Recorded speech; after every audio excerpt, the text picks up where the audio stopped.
La parole est à Laurent Perrin.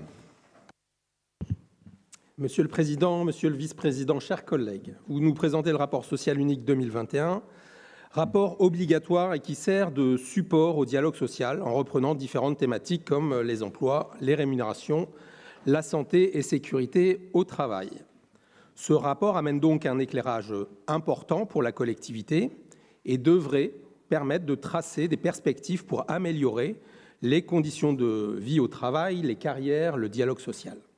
Ce rapport devrait également faire l'objet d'un comité social territorial spécifique avec la mise en œuvre d'un plan d'action travaillé avec les organisations syndicales. Malheureusement, rien de tout cela ici. Ensuite, nous rejoignons une grande partie des remarques et interrogations des groupes socialistes et communistes sur l'absentéisme, les promotions et les démissions.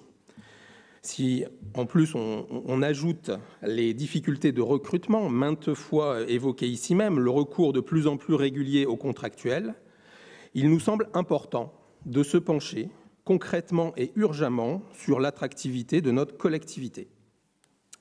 Le département du Nord doit être innovant pour ses agents et ses agentes qui ont souvent de nouvelles attentes par rapport au monde du travail, et notamment depuis la crise Covid. En ce sens, le groupe écologiste ELV Génération.s vous propose de lancer, à l'image de nombreuses collectivités, comme la métropole de Lyon ou de nombreuses entreprises, une expérimentation de la semaine de 4 jours de travail. Même si elle devrait idéalement s'accompagner d'une réduction du temps de travail, les différents retours d'expérience montrent des résultats indéniables. Bénéfices sur la diminution du nombre d'arrêts maladie et de burn-out, réduction du stress, baisse du taux d'absentéisme. À travers cette mesure, c'est également la possibilité de renforcer l'égalité femmes-hommes.